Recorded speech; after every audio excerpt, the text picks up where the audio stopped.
It's just a little Goomba. I did not have a very good time today. Hello, it is day one of 66 Night Market OC. It is 5:18. So this event starts from 4 p.m. and ends at 11 p.m. and that is for each day, Friday through Sunday. However, the reason why I'm barely starting this vlog right now is because I did not have a very good time today. Basically, on our way to the OC Fair and Event Center where this event is occurring, my car was not starting, so I did have to call AAA. Luckily, it's great. Hopefully, it's going to be fine for the rest of the weekend before I get it worked on. But alas, we are here and I'm very grateful. I did set up yesterday because I wanted to be able to work on the entire booth without having to worry about feeling sweaty during event day, because you can set up either the day before or day of. It has also been a very long time since I've vended at a night market. The last night market that I vended at was 66 Night Market Arcadia. I do have the vlog up here. Low-key did not have a great time because of many reasons. You can watch the vlog for those numerous number of reasons. While I am vending at this event, I did want to talk about some of the things that a lot of full-time artists, small business owners do not tell you that are important to know when you are doing this full-time. If you want to know what those are, keep on watching. Hello, it is 6:56, almost 7 p.m., which I usually say is when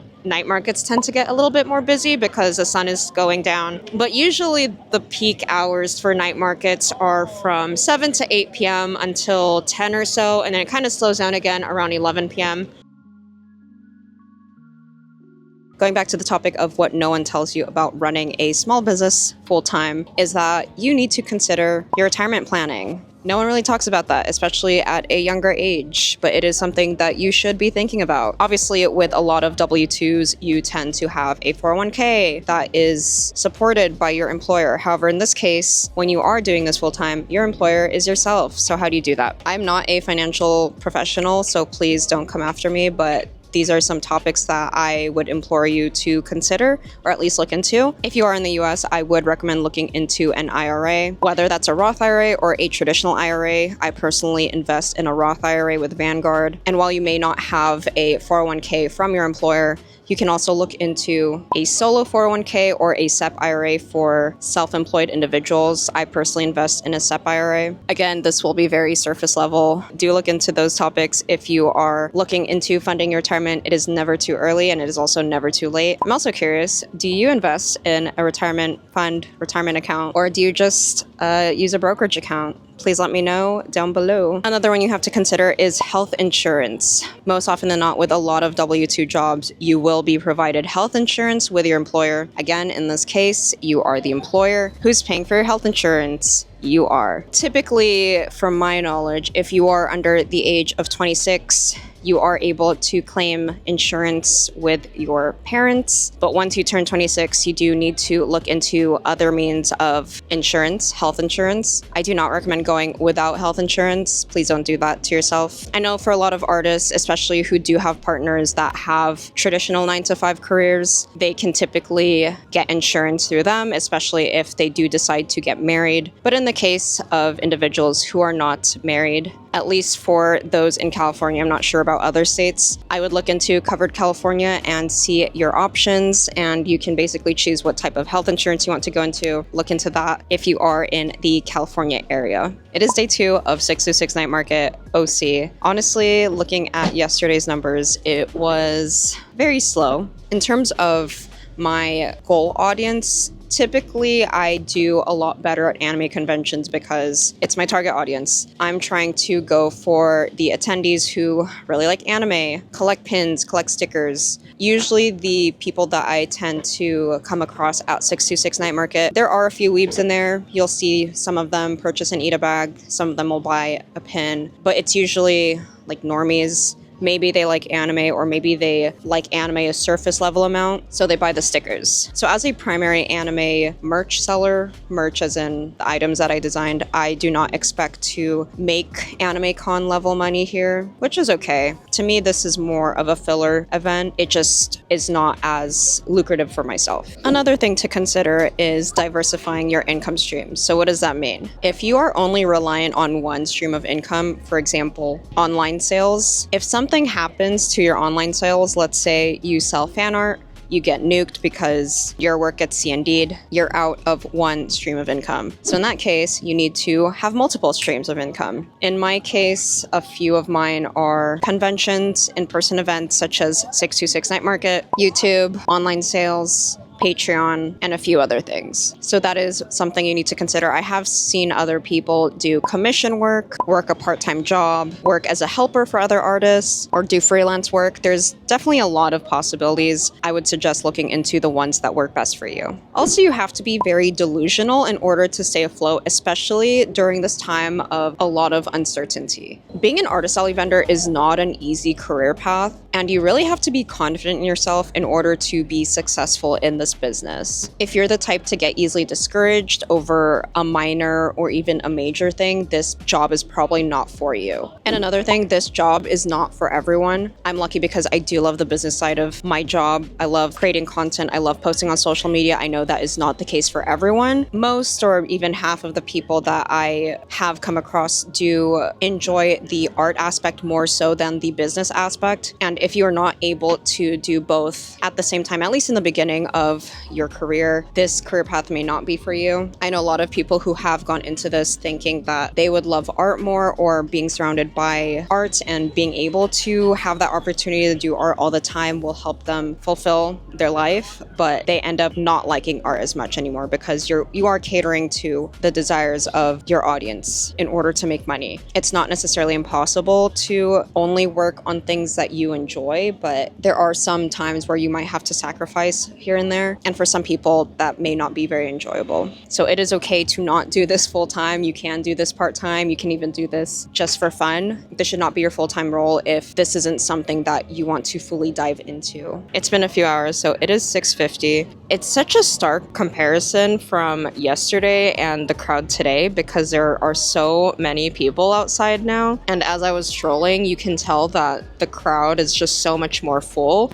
If anything, it does remind me of 626 Night Market from what I remember in the past, in that there's a lot more people, a lot of lines in the food area. Typically for the pattern of these events is that most people tend to buy food first, and then once they're done with that, then they go around, shop around, look at games. Typically, like for merch vendors, you tend to get sales a little bit later on in the day. If anything, if there are people who do buy something prior to getting food, it's more of an impulse purchase rather than something big, unless they already know about you beforehand and they were anticipating that you would be at 626, which isn't very often for myself. Very pleasant surprise with the amount of people who are here now. So hopefully that does translate to a much better Saturday compared to yesterday's Friday. Continuing on with what no one really tells you about running a small business full-time. Most of the time, depending on the type of art that you sell or the type of business that you run, you are not able to do everything by yourself. You can, and I believe that you should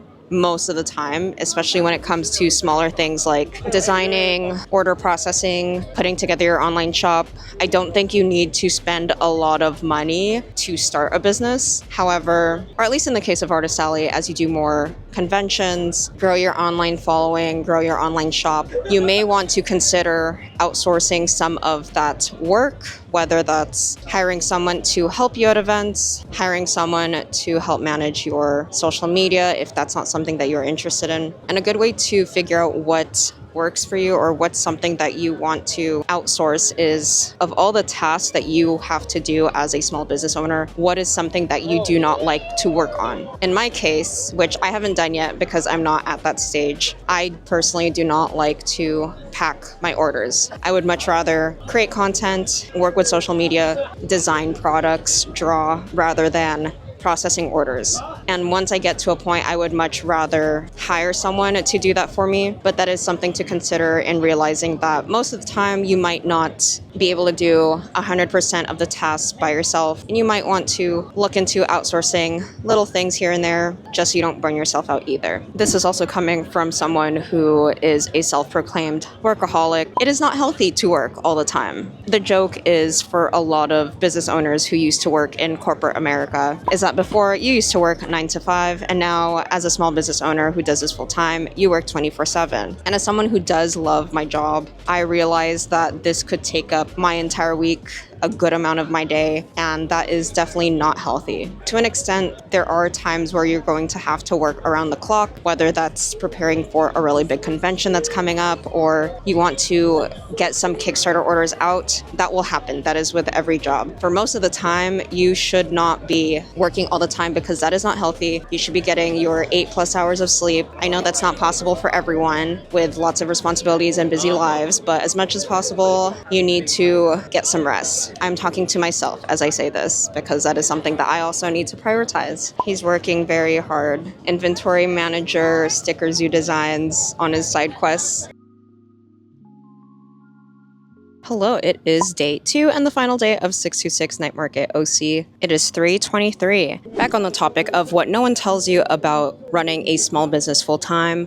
It can be very lonely if you don't make an effort to make friends. I realize as you get older, post-college, it tends to be a little bit more difficult to make new friends because you're not in that education bubble where you tend to see people very frequently enough to make that connection.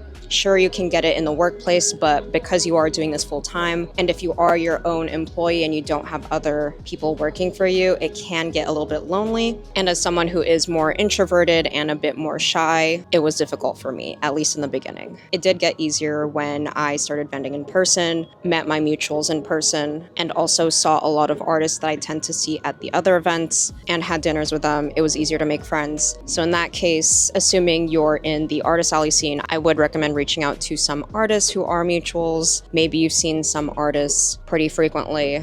Strike up some conversation, and then maybe when both of you are comfortable, you can go out to get dinner after the convention and then develop that relationship. But also, I do know that some people just see this as work and they don't really want to make any other connections within the space. Totally get it. I've seen some people participate in some type of club activities. It could be like run clubs, it's like pottery clubs, or just meetups in general. And you can meet friends in that way. And it doesn't necessarily have to be friends that you've met from co-working together in a way. It is also important to look into business credit cards. This could also be applicable for business bank accounts, but all in all, you do not want to mix your finances from your personal life as well as your business life. One, it's important to keep them separate for tax time, but also two, if you treat your business finances like an additional account for you to get money for your personal life, that is not recommended at all. Please keep them separate. One of the main differences between personal and business credit cards is that business credit cards often have benefits that lean towards business, whether that's giving you credits for your Adobe subscription, office supply stores, and so on, versus personal credit cards, it's usually more geared towards like groceries, gas, and so on. But that's also not to say that business cards would not have the same benefits as personal cards. They just tend to lean towards one more than the other, but they tend to be about the same. Also, business credit cards do not report on your credit report, so then that's not affected when you do make large purchases on that card. I do have the ones that I currently use listed down below. If you do want to look into them yourself, I do get a referral bonus if you sign up for them, so any support is appreciated. It's like, what can I say about this event? Personally, as someone who sells mostly anime merch, this anime merch was designed by myself. I sell stickers, pins, keychains, Ita bags, sweaters. From past 626 OCs, I did okay, especially from 2022 to 2023, where I did a good amount of these events at this location. I did okay. Honestly, decent numbers. At least now, I am considering not returning to 626 Night Market OC for a various number of reasons. One, I did say that this particular event is somewhat okay for my type of product, my type of business. With the way the economy is going, it seems as if events in general, not necessarily specific to night markets, are on the decline. Is it necessarily this organizer's fault? Not so much. While this may not be applicable to everyone, this is a reality for a good amount of artists right now. Even with more merch this year, I still just did relatively poorly. We did profit. I did cover basically all of my expenses when it comes to the booth fee, helper fee, food, transportation and parking, but this just is not the event for me. If you've seen past 626 night market videos or past food event videos, you do know that I would typically recommend this event if you tend to have more products that do align with a more general audience. In my case, it just doesn't. So I don't see myself coming back. Maybe if certain situations arise, I might come back for not just this location, but any night market, but it just seems to not be the move for me. And that's okay. Some information about 626 Night Market OC. The vendor fee, at least for the merch side, is $900. It only really comes with a 10 by 10 space and electricity. I don't remember the strength of the electricity, but if you just use it to power up your lights, it's perfectly fine. You can purchase more. I just don't know how much because I don't need it. You do need event insurance for this event. And you also have to bring your own equipment. So that means bring your own canopy, bring your own tables and chairs, and of course your display items. In the past, 626 did used to provide a canopy, but since 2023, I believe, they stopped doing so, and I think they only provide it for the food vendors. But if you are the typical artist alley vendor, especially if you are new, I personally would not recommend this event. Do not fly here. Please just do this if you are local. But if you do have a more general product catalog, you might want to consider this event if you can keep your costs very, very, very, very low. But if you can't afford to do so, you could try it. I just wouldn't recommend it for the typical artist alley vendor. Hello, it is now 9:27. It did pick up in terms of attendance a few hours ago. I would say starting around 7 p.m. However, in my case, it was just not that great. I think it was a tad bit slower than Friday's numbers. Maybe this event was just not for me. It's not for my business right now. I would love to be back again if scheduling allows it, but I think it's just not for me. And that's okay. If you do want to see my thorough review of this event that I am not posting on social media or here on the vlog, you can subscribe to my Patreon on the Biz Buddies tier. I will have the link down below. And I do post some small business tips on there, as well as some behind the scenes on what I'm doing in the business and new products, so feel free to subscribe. If you're curious about my experience at an anime convention after going on hiatus for several months, watch this video to see my experience at Anime Riverside, and I will see you in the next video. Goodbye! Look how cute my Goomba headband is. It's just a little Goomba. Got it from Universal Japan. They look so cute.